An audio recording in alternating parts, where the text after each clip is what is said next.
For those of you guys who are here, today's session is going to be about externships, which people do on our fourth year of podiatry school. I'm just going to wait for a few of the viewers to get online, and then we'll get started. Hello.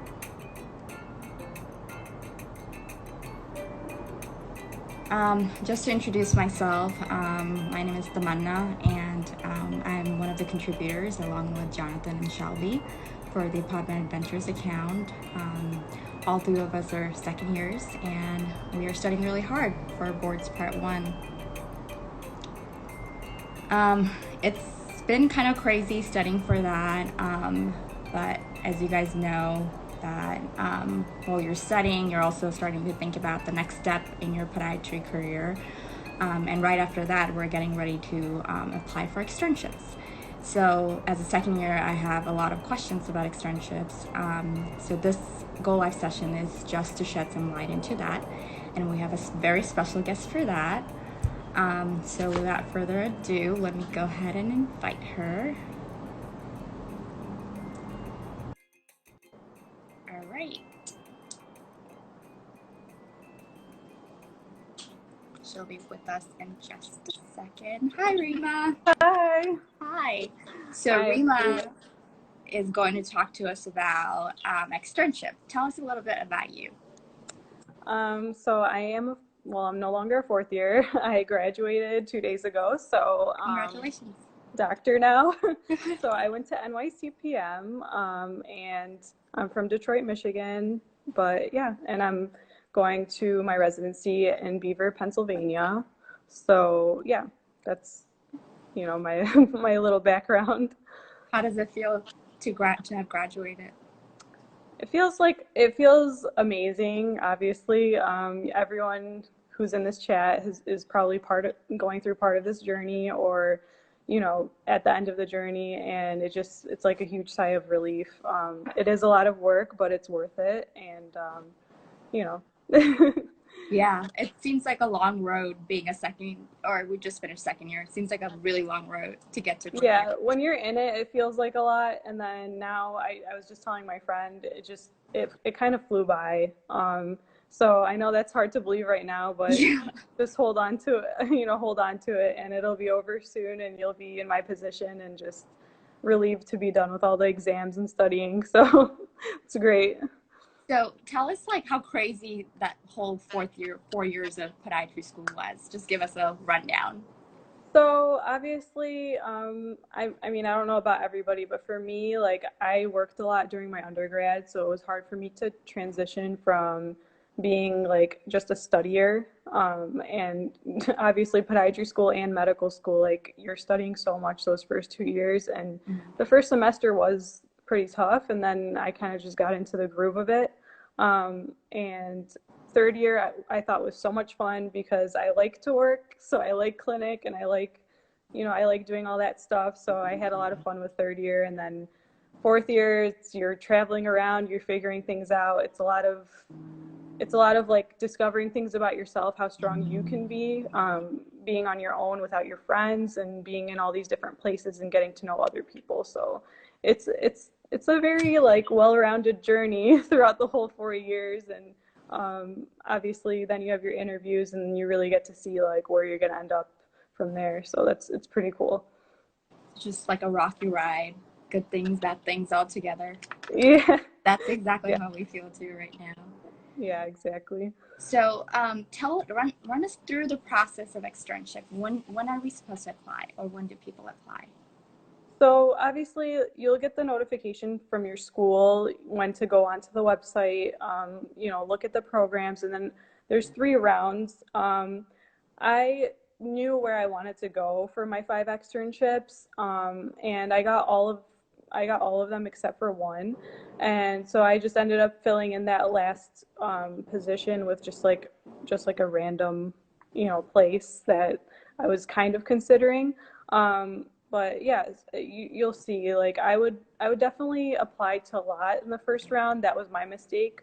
I didn't realize that places would get so filled up with students, you know, like it's because podiatry is kind of small, so you wouldn't expect it, but some places get filled up with externs, so it's pretty crazy.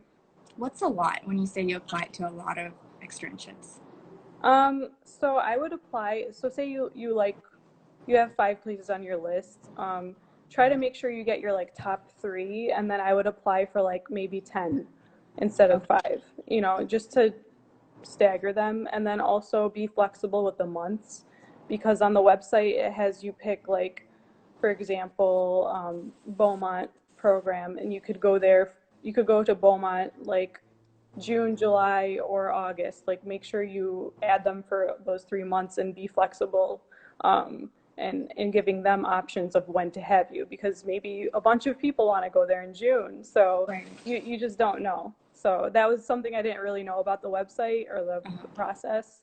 And in the first round, I kind of messed up by putting like 1 month for each one. Mhm. And I was lucky because I got most of them, but for the last one, it kind of messed things up for me. So make sure you do that. Yeah, that's good to know because like that's what I used to think too. That like okay, you know, like in June I probably want to be in Texas, or in July I probably want to be Exact, yeah. in like You can't be too picky, because maybe there's a lot of people who want to go in a specific month, and that's just something that you're not gonna know or be able to predict. So, right. yeah. So you can basically choose like a window of months, like 3 months or so. That you Yeah, uh, that's what I would do. I would try to be flexible and just add a few months there.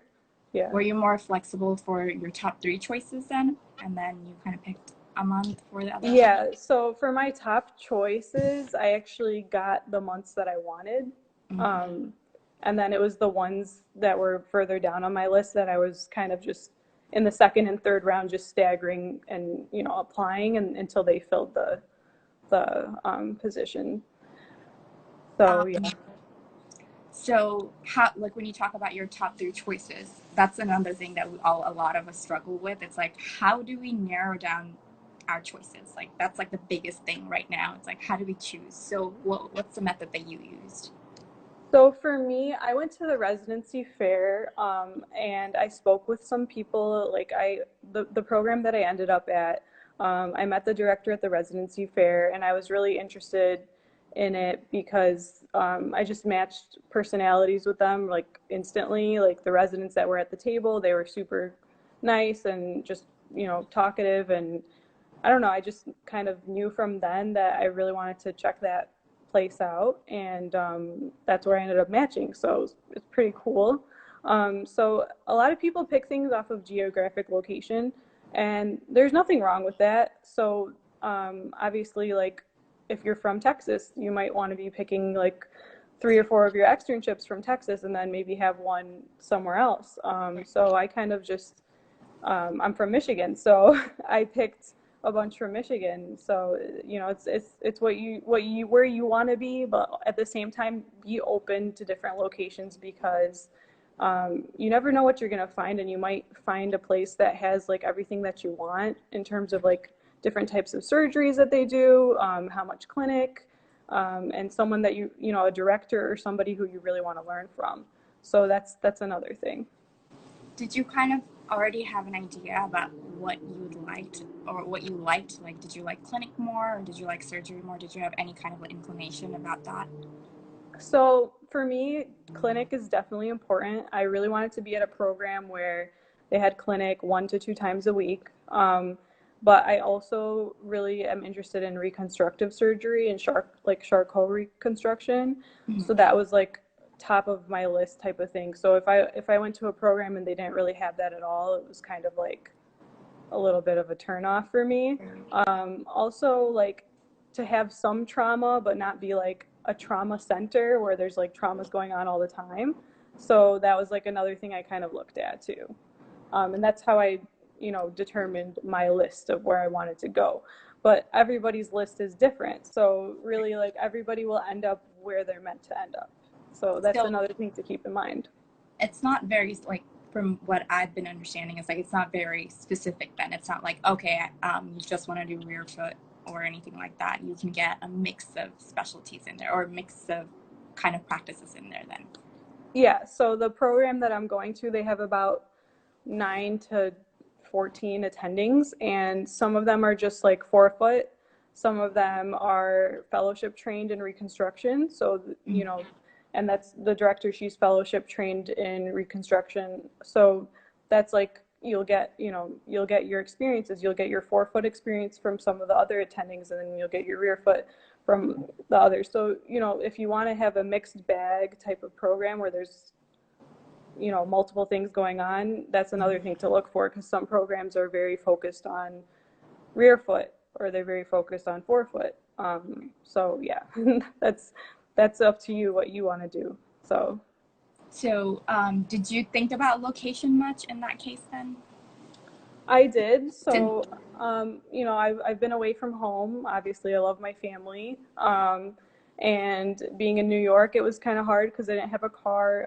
So I couldn't really drive home and see my parents whenever I felt like coming home.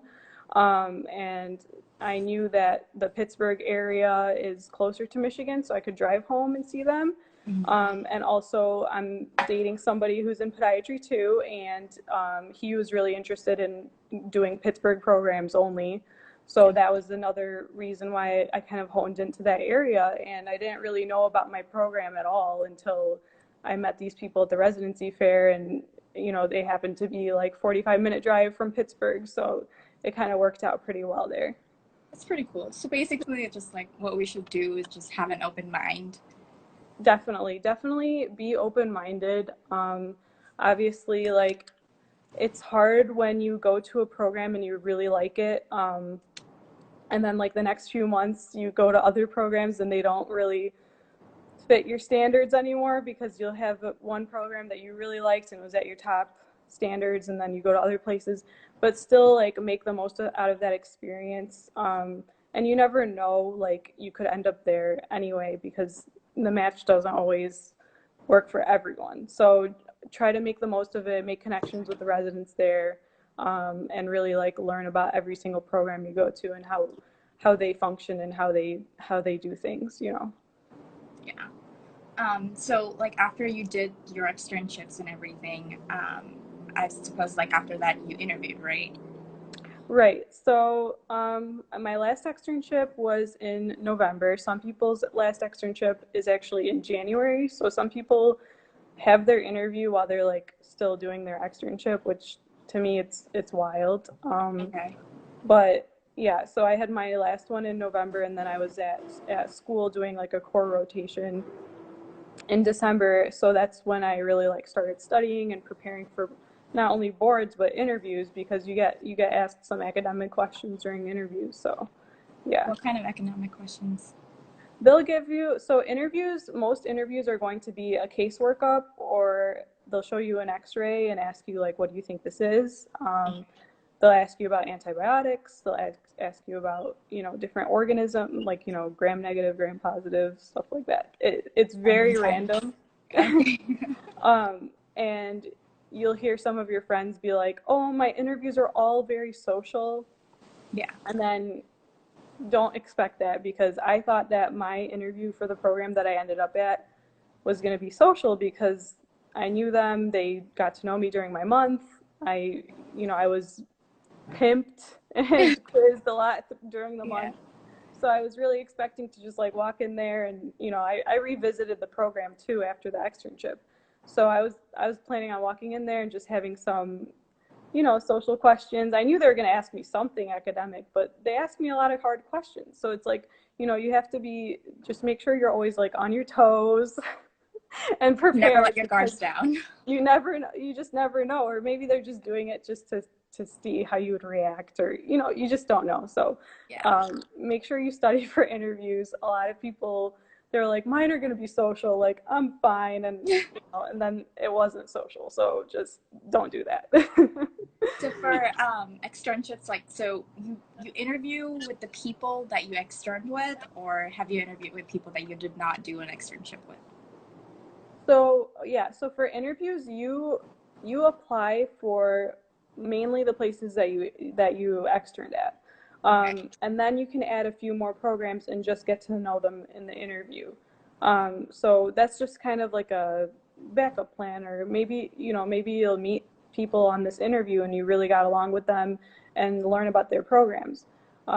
So I did that. I did about 5 extra interviews, and you know, I had a couple places that were just like telling me about their program. Like that's what the interview was. Like, Yeah. oh, do you get along with us? Do we get along with you? You know, and then they asked me like a couple easy academic questions, and that was the end of the interview. So it's good just to have those. You can even use them just to like warm yourself up, like put that as your first interview, because the interviews are 5 days long. So, you know, put yourself like an interview in the morning, practice, get your nerves out, you know, and then do your more important ones throughout the day. So yeah. That makes sense. So going back to the externships, it seems like it's different for every school. For example, like my school, during fourth year we do a core clerkship, and then the last 6 months we do externships at different places, different residency programs. So how is it for other schools? So I know for example, the Chicago school, they have their students do their core rotation like somewhere else. So they'll do like 3 months somewhere else. And I'm not sure I'm exactly correct about this. If you're from a Chicago school, you can jump in and type what it is. But yeah, like they'll have their core somewhere and they'll spend 3 months there, and then, you know, then they'll have their externships that are like their auditions, like the places that they want to go for residency. So yeah, for my school, all of your third year, you're at school, you're in the school clinic, you're still taking exams, and then in July you start with your first externship. So it's different from school to school. And the thing is that some people are already on externships in March, April, you know, and you're not. So it's hard when you know, don't get discouraged. And I even told like a third year at one of the programs, like, this is my first externship. I know you have people here who have been on their third and fourth externship, but this is my first one. So if you could please, like, you know, give me the rundown of like what I'm supposed to be doing, what's my expectation as a student. Like, you can, there's nothing wrong with asking somebody that. What am I expected to do? Like, am I supposed to get the OR ready? Like, some programs don't want you to get the OR ready or do the injection, but some programs expect you to have everything ready and do the injection yourself, like do an ankle block by yourself. So it's really like varies from program to program. So definitely ask somebody. And I really found it helpful to ask the third years because they're not as stressed as first and second years, and they're at the end of their journey, and they're just willing to help and very nice. So that's what I did. Oh, somebody said something. Somebody who's in Chicago, they have a core Yeah. rotation in Chicago, and then elective ones wherever you want, and we get to do which rotation is back on a lottery-based track. That's kind of similar to what we have as well. Is Okay. that we have like 6 months of core clerkship that we do with programs that are associated with our schools. It could be like, for us, it's like Washington, New Mexico, Arizona. Oh, nice. And then I think like depends on your lottery. Same thing as the Chicago school. You get picked for your core, where you do your core, and then externships. I believe it's like whichever month it works for you or something like that. Yeah, that's nice. Our school has one residency program, Metropolitan Hospital Center in New York City, and you know, usually it's 3 people in that program, and it's usually 3 people from NYCPM, and you know, it's a great program. But that sounds nice that you guys get exposed to like multiple programs that are around the area. Like, I wish that was the case for us, but it's not. So that's pretty cool. And you know, the more practice you can get, the better. Obviously, it'll build your confidence throughout third year. So that's great. So just to do a recap, so like after APM Part 1, after you pass it, you start applying for externship. And then the way you personally looked into it is like the things that you wanted to specialize in. Like, you liked clinic, you liked rear foot reconstructive surgeries, Right. things like that. So those are some things we should look into as we're looking for externship, and location is some other things as well. Yeah, exactly. Another tip that you mentioned is that like try to give like a longer window rather than just like picking one month. Yeah, 3 months. Don't be too picky with your months. Try to be more flexible, and More you'll flexible. get the months that you want. And another thing is, if you don't have the best grades, and on the crib sheet it says that they take 3.2 and above, like don't be so strict on that. You could still apply and see what happens. Like don't limit yourself because of your grades. Once they get to know you in the externship, like things could be different. You could really impress them in person, and then you could end up matching at that program.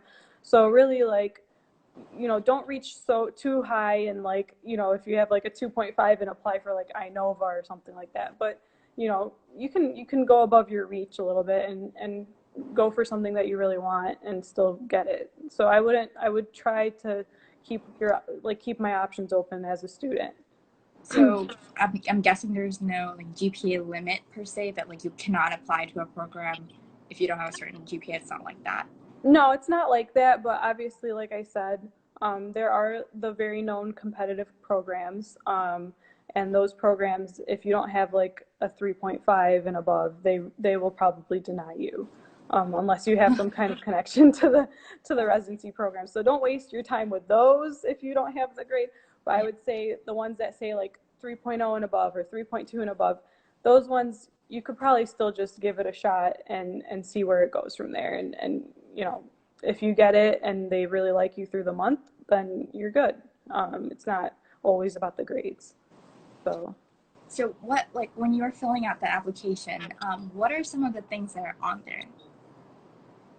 So this seems like honestly ages ago that I did, because it is a long time ago for me. It's like almost 2 years. I don't remember anything from my first year class. I'm realizing it as I'm studying for board. Yeah. So I remember that you have to have like a photo, and then you have like your CV of like different activities you did. Then it has your grades that you passed part one. So if you have like a lot of different activities that you do, like make it look really nice and organized in your like resume, and then it all goes together, and then they review all of that. And I would say it mostly goes probably on on grades, and then a little bit on your different activities that you do, because they like to see that you're a little bit involved and have something else to bring than just your grades. So yeah. Is it an application where you upload your resume? Like, should we start working on our resume, or something that like a field that you fill out? Yeah, so I would just keep track of different clubs or different events that I've done, for the first and second year. Just write it down somewhere, honestly. And then when the application comes, you can just, format everything and put it together and have it ready to upload. But I had to go back and actually like look at my photos on my phone. Yeah, same. Like, no, I'm not. This is very open. I'm telling the truth here. I had to go and look at like when the dates of different events that I volunteered at, or different events that I hosted, even like I didn't even know when those things happened, because they want, the month and the year that you did it, and all that. So I went through my phone and actually like filled all that stuff out that way. Wow. So yeah, pictures are good records. So that's I need to look through my emails too then to figure out. So keep those ready, and when the time comes, you can have your you could build your resume pretty easily that way. Are there any essays involved? No, just like fill in the application and go from there. Yeah. And then when you apply for your residency program, then you have your personal statement and all that, and then you just feel like you're applying for medical school again. Yeah. But it's fun because you're now at the end, and like what you want, and what you went through school, and I liked writing my personal statement, honestly, and just tell them about yourself, and and hopefully they read it. I don't know if they do or not, but I like to write stuff like that. So that's something you can think about when you're done with all of this. Yeah. So it seems like externships are like really important. Like you should really focus on where you want to go, what kind of impression you want to make, because that leads you to the residency that you want to go to, right? Definitely. The externship is definitely the most important thing about where you're going to end up for residency.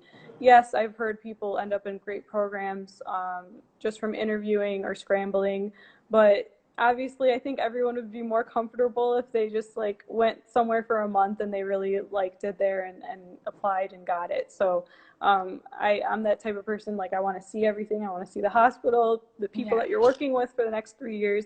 So yeah, I would say externships are like the most important thing about podiatry school. Um, so to prepare for externships, like I would definitely study a lot. Like do not take it lightly. So what do you mean by like study a lot? Like what do we study? So I would I should have written these websites down, but I would definitely study the Prism book. Like Okay. that Prism, it has just like it's very small book and it has a lot of pictures, important questions, and I got asked a bunch of those questions. So like when people tell you to study it and you're like, oh no, that it'll be fine. Like I'll probably get asked something else. Yeah. Literally a bunch of those questions I got everywhere I went.